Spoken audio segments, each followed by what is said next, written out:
way, Tarisland is the brand new MMO on mobile and PC that honestly is getting a bunch of mixed reviews, a lot of bad hate towards it, and I'm going to give an honest review where, to be honest, I am quite enjoying the game, and I'm going to explain the good points on why many players, like myself, are actually enjoying Tarisland and not hating on it for what it is.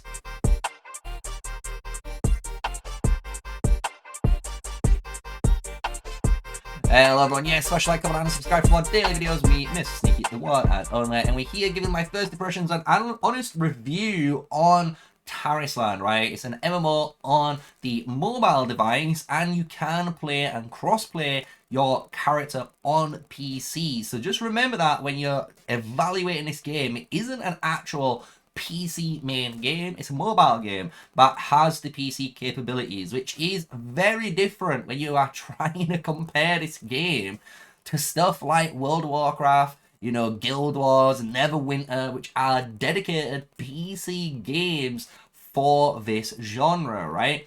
But when you look at Tarisland, right, it is your simple, honestly, bread and butter, beginner-friendly MMO, which uses a tap and target system with the tab button on the PC client. And obviously on mobile, you can change these settings to choose how it auto-targets its priority for your combos. The actual gameplay itself is very simple. It's nothing too complicated when it comes to the combat, since you only have 6 main abilities with 3 utilities and 1 ultimate, which means you have 10 abilities in total that you can only use in the game. So it does make your combinations and your rotations honestly super easy and very beginner friendly, again, which you'll notice is the common theme for Tarisland, and I think that is why I have honestly a really good time enjoying and saying it is a good mobile MMO game that you can play on PC too. And I've honestly been primarily playing it on the PC, and I have honestly had a good time. Yes, there is some faults. I'm not going to deny that. There is some faults. There's no VSync turn off, you know, there's no inverted camera. There's a bunch of quality of life settings and just changes in general that we would love to see, right? We'd love to see that in the game, but it's not there right now. But I can imagine in future patches they get added. So I'm not gonna honestly call this game absolutely hot garbage just because of that one little area. What this game does fantastic, and I think this is why a lot of players enjoy it, is because it's very beginner friendly and it's very dumbed down from anything like World of Warcraft. And what I mean by that is, if we go into the main game and come out of the background footage of that dungeon run, you'll notice when we go into stuff like our skills, it's very easy to upgrade. One button does all. Again, you can switch your spec at any time you're out of combat without paying any sort of cost, which is really nice. As well, your talent page in this game is very reminiscent of the old school World of Warcraft, where you're able to go down the tree through levels, and by putting points in the previous categories, you will be able to get down deeper and deeper. And then if you make any mistakes, you are able to reset all talents, guys, for free. So you never need to really worry when you're leveling up before you hit that end game content. You can kind of roll with what you want and have a good time. And I actually think that is a really good actual part about this game. The one thing though that is a little bit diminishing, I'm not gonna sugarcoat it, is the actual talent page system. It does go very linear, right? It's not very creative, let's just say, for your classes, and this is for every single class as well, where most classes' talents are very easy to follow, where they normally have 1 or 2 major builds that you're going to be following, compared to potentially having more variety of special or uniqueness in your talent page to create a very unique build and a creative build, which I know is a downside to Tarisland compared to games like WoW or Neverwinter or obviously Final Fantasy. All these different MMOs have a fantastic job of allowing players to create their builds however they want through those talent choices and the skills that they have in the game. But again, this is a beginner-friendly MMO. It's very casual. I don't believe it's ever marketed itself to be a hardcore MMO like those games are. And for a casual experience on mobile and PC, especially if you think about brand new players that have never played MMOs before, this is a really good game to get them into it.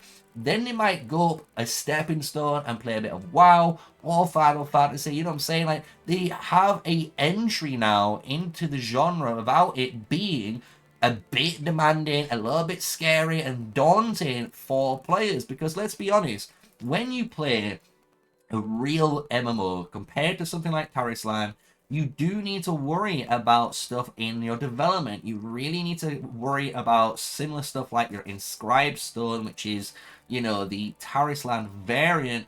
Especially your talent page on your skills really do matter, because depending on what talents you take does unlock additional skills for your class, meaning your rotations can change, your combos can change, and your class playstyle changes, which I really do like. And I do think maybe in the future Tarisland might adopt that into the game, right? But as of now, so far, if you're a beginner and you've never played an MMO, I am honestly going to recommend this game. There's two more points I want to talk about before we end the video and give you guys my full review and summary on my Tarisland gameplay so far.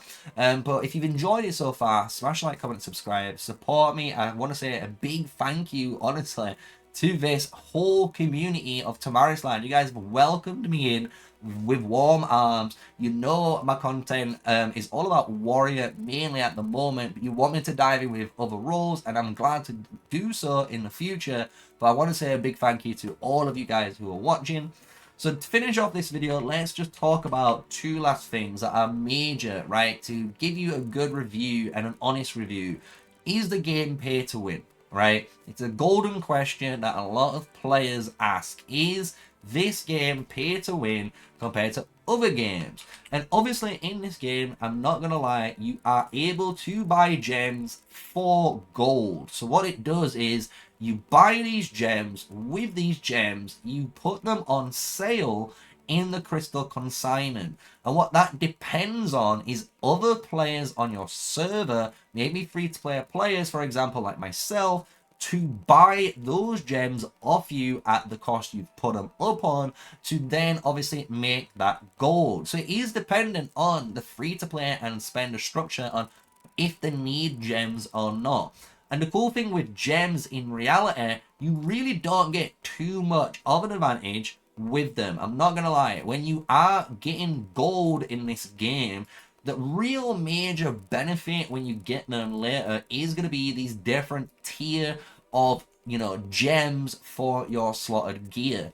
But apart from that, you honestly can't really get too much. A lot of it is craftable, and you can craft everything anyway for free.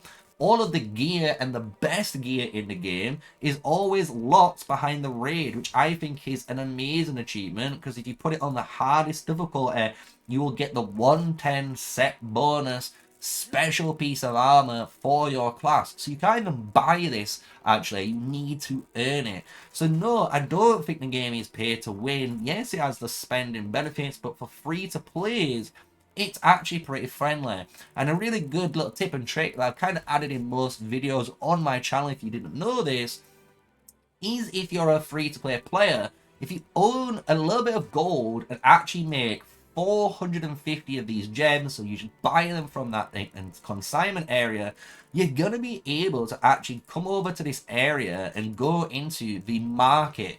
And in the market, you can buy appearance items for your gems. But what's more important is the monthly ticket. This is only for £5 or for 450 gems. Like I was saying, you're going to get a monthly ticket, and it's going to allow you to just get an extra bit of bonuses, a load of reductions for your account. This is just a nice little broad spectrum, but you can go down here and go boom, boom, boom, boom, and see them all. So it's a really good way for you to actually play as a free-to-play player. And like I say, I actually see the way the game spending mechanic actually works more in line like a game like Warframe with its platinum, where players are able to sell Warframe parts and blueprints for platinum and use that to buy other stuff. And it's kind of the same thing here in Tarisland. So I'm honestly not really hating on this spender mechanic, and I'm actually trying to figure out the best ways you can actually earn a bunch of gold so you can buy as many of these cosmetics and different stuff for gems as you like. So let's go to the very last thing, which is one of the more deal breaker parts of the game, which obviously I'm gonna explain the best I can, which is the character selection and the way the game progresses. So the next thing and the last area we need to talk about is the classes, and technically how the progression works in Tarisland is a little bit different compared to all the other MMOs you've probably played, where you can instantly on day one, if you really wanted to, just grind out, hit the max level and start going and tackling the end game content. The way this game works is time gates your levels. So from day 1 all the way to day 6, it's going to gate you. But at level, or day 6 should I say, you will get to level 40. So you're going to be max level then. And what that actually does for the player experience, and this is actually why I like the time gate and why you should like it, is no matter when you play during that time, even if you miss a day, guys, if you miss a day, it's no harm, because you can log in the next day, quickly do all the main quests, hit max level, which only takes about an hour to do when you're doing those quests, and guess what? You can join all the dungeons that everyone else is going to be doing, because everyone's at that same level, even if they're spending, even if they're free to play, which I think is actually a really good and accessible way to play the game. So the big deal breaker afterwards will be coming down to the class selection, and this is the biggest review, and I honestly think a lot of players, and I understand if you don't want to play the game because of this, is how the classes are gender locked, right? At the moment in the game, all the classes are gender locked apart from 2. So you can play the mage as a female, or with a cool cinematic, the male mage. They both play the exact same, but cosmetically you've got the male and then you've got the female. This works exactly the same for the paladin, who has the male and the female. And the cool thing is with the character class selection, which I will admit, most cinematics are kind of cool, boys. Like, look, they're really good cinematics for this class, right? And all of the classes have really good cinematics. But the problem is they're all not gender locked, right? I want to be able to play a male or female bard. I want to be able to play a male or female barbarian. And I think that is a really big, massive deal breaker for a lot of players. Because if you want to play a priest, you are forced to play the female, unfortunately, as of now. Another one, as you've noticed, all the classes are tied to specific races. If you hate that, I can understand, but hear me out. It's not as bad as you think. If you think about information and just gathering intel, especially just trying to play PvP, by locking a class to a race, so any lion is a barbarian, you know that as a base fundamental. You don't have to worry about this barbarian or this lion being a mage or a paladin or any of the other classes in the game, and you have to try and figure out what they are. You know the barbarian is a lion. It just makes things a lot more simple and easier to grasp, again, for brand new players of the MMO generation that might have never played an MMO before. And even on mobile, it makes it a lot more easier for the mobile player to recognize what they're going against by just classing the race to that class. So that is another maybe deal breaker for you guys. I hope you guys have liked my video. I've kind of gone through a lot of different sections and explained them on the pros and hopefully the cons of them, and giving you an honest review, right, of Tarisland, which I think a lot of players and a lot of content creators are very shallow and not giving, right? They're giving a really harsh critique of a game that's a mobile game on day 1 without even playing it after the few days and getting actually into the game and playing it properly. But from when I have been playing this game, I've enjoyed every moment of it. I've had some really great moments. I've got some amazing mount unlocks, cosmetic unlocks, right? And I'm having a good time because honestly, I'm not stressing about the most mundane, silly things like, is my talent build correct? Is this right? Is this right? Is this right? I have to go on this website to search for the best build. I don't have to do any of that for this game because it's just nice and basic. It allows you to just experience what an MMO game is like. So I think it does a good job on mobile. PC client can do definitely some improvements. I'm not gonna deny that at all. But overall, I'm not gonna lie, I'm gonna give the game about a 7 out of 10. It's a good game. It's not great. Great would be 8 and possibly pushing into 9. And then obviously it's not super amazing and perfect at 9 and 10, you know, rating. But it's definitely a good game. It's a strong 7 out of 10 for me. If you agree, that's cool. If you disagree, that's also cool. I'd like to hear your thoughts and your opinions down below. I know there's a bunch of different MMOs out there. There's stuff like Albion Online, you know, even RuneScape, right? An old school RuneScape. You've got obviously Neverwinter, Final Fantasy, WoW, Warframe. You've got all these different MMOs that do different type of stuff and in different genres that you can play as well. So obviously this might not be a AAA PC game title like I've just named, but for a mobile game, I've actually enjoyed it for a whole. So I hope you guys have enjoyed today's video of me and my first impressions and honest review of Tarisland. And if you have, smash a like, comment, and subscribe for more videos on Tarisland. I'm going to be doing more.